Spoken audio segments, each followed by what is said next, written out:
У эфире Белсату размова, з вами Віталь Цыганкоў.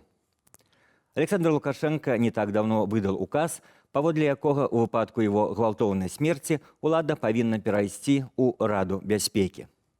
Ці азначае гэты указ, што ў гэтым выпадку Беларусю будзе кіраваць хунта і як будзе выглядаць Беларусь без Александра Лукашэнкі. Пра гэта іншае мы пагаворым сёння з нашым героем. Гэта з Прагі журналіст Радыё Свабода Сергей Наумчык, аўтар некалькіх кнігаў пра гісторыю Беларусі 90-х гадоў. Сергей, добрый дзень. Добрый дзень. Давайте, Сергей, пачнем менавіта з гэтага указу. Мне здаецца, за гэтыя дні палітолагі і аналітыкі проста губляюцца ў тым, каб разгадаць нейкі таемны ці адкрыты сэнс гэтага указу, і самыя, скажем, разумныя палітолагі не могуць сказаць, вобразна кажучы, што гэта было. Для чаго Лукашенко з такой помпай, аб'явіўшы пра гэты указ, все-таки яго выдаў? Вот калі так прааналізаваць сітуацыю, то на нейкія аргументы, скажем, адной версіі могуць знайсціся такія ж аргументы іншай версіі. Вот, напрыклад, Зенон Пазняк сказаў, што гэта спосаб перадачы ўжо канчатковай перадачы улады пад Кремль, пад Расію, пад Лубянку.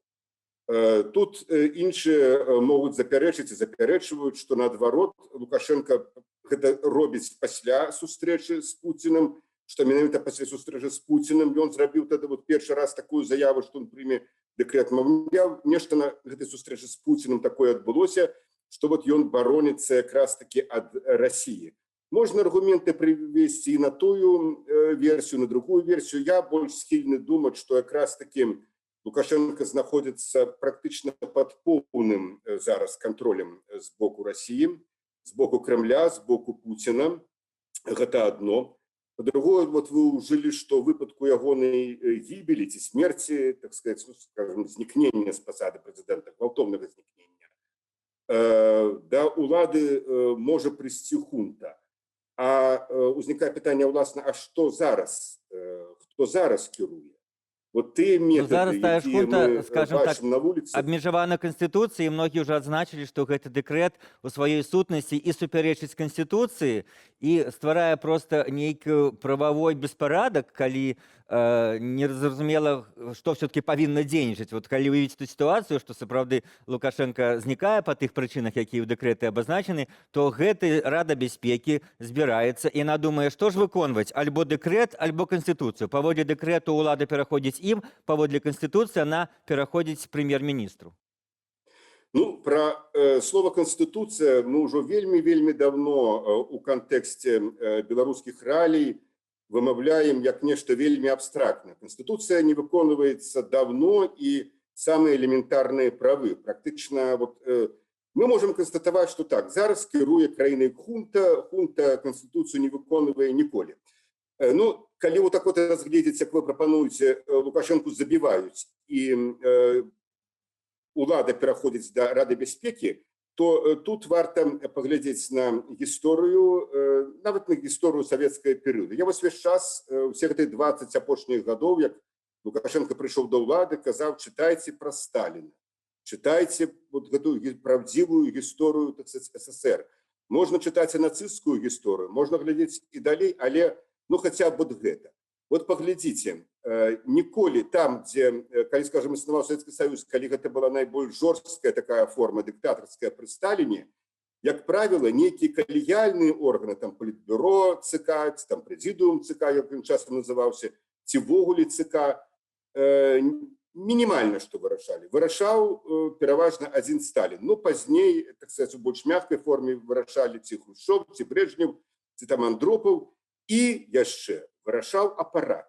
Гэтыя рашэнні прымаў апарат. І ведаеце, калі, скажем, мы можам уявіць, хто ўваходзіць у Раду бяспекі, спіс, так сказаць, вядома, практычна всіх мы ведаем. Прычым это абсолютна разнашорстная публіка, пачынаючы, скажем, ад Макея, які там ведае замежныя мовы, чытае в арыгінале заходнюю прэсу, у усялякім разе, ён ведае, што пішуць, і скончваючы спадарні Качанавай, узровень якой, скажем, нічым не вышэй за нейкай троечніцы ПТУшніцы. Бо калі яна пачала цытаваць з Далласа пра развал СССР, я думаю, што чарговае, што она скажа, што земля стаіць на 3 кітах, значыць, амерыканцы не высаджваліся на месяц і іншую лабуду. Дык вось, тут мы ведаем все. А вот што сябе уяўляе апарат Рады бяспекі? Мы нават ведаем пра адміністрацыю так званага прэзідэнта, але мы нічога не ведаем пра апарат Рады бяспекі. Што гэта за людзі, колькі іх, ці ўрэшце, ці хаця б палова з іх мае беларускае грамадзянства, магчыма, гэта афіцэры расійскага ФСБ. Ну вот калі этот расійскі фактор працягваць абмяркоўваць, то сапраўды, калі Лукашенко і сапраўды можа нейкім чынам асцерагацца ці думаць пра тое, што нехта хоча жадаць ягонай гвалтоўнай смерці, то чыста лагічна прадаўжаць, з якога боку ён можа гэтага баяцца. Ну, скажам, ясна, што гэта не з боку Фядуты і Кастусёва і Юрася Зеньковіча, і калі нехта і здольны зрабіць такую, ну, скажем так, аперацыю, то хутчэй за ўсё гэта тая ж самая Расія. Па-вашаму, ён таксама разумее вось гэтыя абставіны і мысліць в гэтым накірунку? Ну, я абсолютно выключаю, что вот такие, как вы сказали, забойства Лукашенко может рыхтовать Запад. Наконт США я могу абсолютно ясно сказать, что в 1972 году тогочасны президент Никсон подписал закон, який забороняє спецслужбам США проводить вот такого кшталту операции по замежами, ну, вогуле з замежними, так сказать, лідерами. Этот закон виконується, його ніхто не скасовував, я не можу собі уявити, як його порушили. Что датычна России, ну, політычна, докладне так, калі говорить асабіста, то, конечно, Лукашенко бачыць, что ён ведае справу Скрипалёў, навідавоку, что рабілі, амаль што зрабілі з Навальным, таму ён цудоўна ведае, так сказать, гэтыя спосабы. У яго ёсць, безумоўна, падставы турбавацца за сваё жыццё ў гэтым ракурсе, але я думаю, што ніякай патрэбы Крамлю там ці лубянцы на гэтым этапе забіваць Лукашенку няма.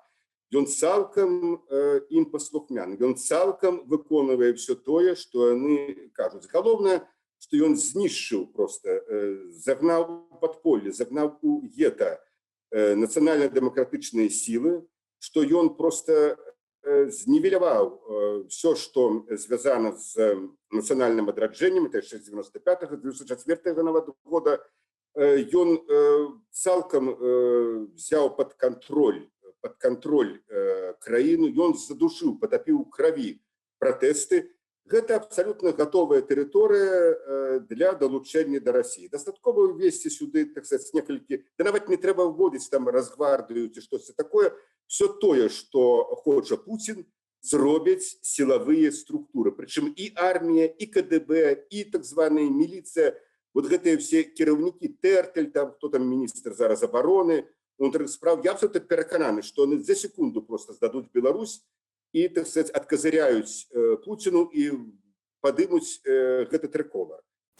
Калі вярнуцца, вот вы ўжо згадалі 90-е, в тым сэнсе, што гэтую палітыку, ну, скажем, змаганне з беларускасцю, з беларускім нацыянальным выражэннем Лукашенко вядзе фактычна з першых гадоў, з першых месяцаў свайго прэзідэнцтва, тады яшчэ легітымнага, то чым бы вы, як дэпутат Верховнага Савета 12-го склікання, якія былі з ім в адным Верховным Савеце, потым уже былі в Верховным Савеце, калі ён уже стаў прэзідэнтам, і чым бы вы патлумачылі вось гэтую палітыку? Часам, ну, шмат ёсць ад псіхалагічных да палітычных тлумачэнняў, але як чалавек, які, ну, бачылі яго там літаральна в Верховным Савеце ў сталоўцы там ці ў курылцы, чым вы можаце патлумачыць яго, ну, скажем так, непрыязнасць мякка, может быть, вы выражыцеся больш рэзка, вот яго непрыманне беларускасці?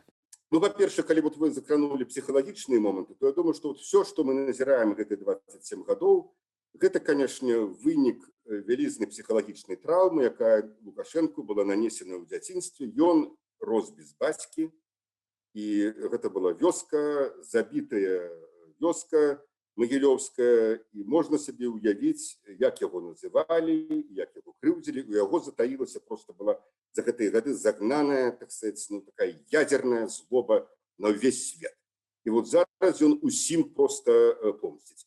Ведаеце, Віталь, вот апошнія гады, перад жніўнем леташняга года, я так думаў, што вот ён так ужо, так сказать, стаў таким, ну, пастарэў, стаў больш рэспектабельным, значит, ён неяк суцешыўся, нават ужо чырвона-белы сцяг, ну, не скажам, што быў дазволены, там ужо не хапалі людзей, ужо ён быў гатовы, ну, не тое, што, так сказать, здараваць там сваім былым нейкім апанентам, але, ну, што вот, такі лев, стары лев на пенсіі, да, ну, вы там давайте, што мне, так сказать, на вас там прыгаць, рычаць, ну, я магу хвастом матануць, вы все, так сказать, загінеце, але навошта, ну, ёсць іншыя, так сказать, радасці жыцця, так сказать, пафіласофствуем і так далей. А вот зараз я побачыў таго самага Лукашэнку, якога я памятаю ў 92-м, 93-м, 94-м годзе. Просто вот все гэта сышло. Это зноў чалавек напоўнены просто до краёў ярасцю, злобай, такой д'ябальскай энергетыкай, які ненавідзіць, вот просто фізічна ненавідзіць беларускую мову, беларускую культуру, якого это трэсла, вот просто трэсла яго, калі ён чуў беларускую мову. Это просто мы, депутаты, бачылі. Это все у яго ішло нават не ад ідэі аб'яднання Беларусі і Расіі. Ён хацеў гэта зрабіць, каб залезці на месца Ельцына до 99-го года. Гэта была ягоная ідэя фікс. Пуцін яму, так сказать, потым дарогу перайшоў. Але вось гэтая ненавісць да беларушчыны, калі, скажем, за Металіна, там, у Сініцына, ягонага першага кіраўніка адміністрацыі, гэта было ад розума, то у Лукашэнкі гэта недзе было такое внутранае. Ён просто фізічна гэта ненавідзеў. Бел-чырвона-белы сцяг. Ён ніколі не апрануў, не начапіў сцяг бел-чырвона-белы дэпутацкі. І зараз у яго гэта просто вот адкрылася і выперла. Таму я не падзяляю меркаванне тых, скажем, аналітыкаў ці палітыкаў, якія кажуць, што все, Лукашенко ўжо не той, ён ужо, так сказаць, там згубіў свае байцоўскія якасці. О, не. Ён абсалютна не згубіў свае байцоўскія якасці. У яго просто, так сказаць, я абсалютна бачу вот таго ж самага Лукашэнку, такого ядернага байца, якога я вот бачыў, скажем, там 30-29 гадоў таму. Але калі тады, трэба прызнаць, большасць народа ці там большасць насельніцтва было за яго, то зараз большасць насельніцтва яго просто ненавідзіць, фізічна ненавідзіць. Ну і гэта для яго абсалютна такая катастрафічная сітуацыя. Як развяжецца гэта катастрофа? Калі яна развяжецца, так сказаць, дакладней, ці выльецца гэты канфлікт у катастрофу, ці это будзе мірным шляхам, ну, у мяне тут самыя песімістычныя прагнозы на гэты год. Вы казалі пра яго асобу такімі трапнымі назіраннямі, але пачатку тых жа 90-х, калі ён быў дэпутатам, ну, скажем, такім популістскім, нельга сказаць дэмакратычным, ну, мы ведаем, што ён хацеў і ў Беларускі народны фронт прыйсці, там яго не асабліва віталі, в групу дэмакратаў ён таксама прытуліўся, але маецца на ўвазе, што яго былі такія погляды непэўныя, і ўжо як аўтарытарны кіраўнік ён сфармаваўся менавіта стаўшы кіраўніком Беларусі. Пачым, па-вашаму, яго менавіта палітычныя погляды сфармаваліся такім чынам? Ягоныя палітычныя погляды фармаваліся, я думаю, безумоўна, што ў дзяцінстве, в школе і ў войску. Ён служыў, не будзем пра гэта забывацца, у памежных войсках КДБ. Там была адпаведная ідэалагічная апрацоўка, таму, так сказаць, вот ён, як бы ідэйны ён родам адтуль. Тое, што ягоныя погляды вагаліся і мяняліся, я думаю, што справа тут не в ягоных поглядах. Ён на нейкіх этапах, якраз на пачатку, на самом пачатку 90-х гадоў, 90-91-м, я гэты час, ну, калі я ўжо ведаў, з 90-го года, скажем, з 90-го года, ён, між іншым, быў бы вельмі добрым акторам. Вот кажуць, што ён недзе ў драм-кружку там у школе іграў. Шкада. Хай бы он пайшоў вось па гэтай лініі, і я думаю, што мы мелі просто абсолютно таленавітага, так сказаць, актора. Не ведаю, не думаю, што ў Купалаўскім тэатры, але, напэўна, ў рускім бы ён бы... Ёсць пад яго вельмі добрыя ролі, дзе ён бы, так сказаць, адкрываўся напоўніцу. Ён акцёр, ён можа сыграць. Тады ён неяк, так сказаць, іграў. Але вось такія камуністычныя погляды, я б сказаў бы, такія прарасійскія, яны былі ў яго заўсёды. І заўсёды просто вот ненавісць да беларушчыны. Таму што ў 92-м, 93-м годзе, што ў 94-м, што сёння, яны не змяніліся. І я вот застаюся на той самай пазіцыі, на якой я быў заўсёды, што калі б Лукашенко вот, выклікаў яго, так сказать, Господь Бог. Ну, у всех нас калі-нибудь Господь Бог выключил. Я маю на увазе, спустился Господь Бог на землю, да, и сказал бы, что Саша, вот давай, об'яднанне, ты робишь об'яднанне Беларусі з Россией и робишься господаром Кремля, то ён бы не раздул ни секунды. И он бы сдал бы эту Беларусь, сдал бы незалежность просто імгненна. Дзякуй. Гостем сённяшняй размовы быў журналіст радыё «Свабода» Сергей Навумчык, ведучы Віталь Циганкоў. Заставайцеся з Белсатам.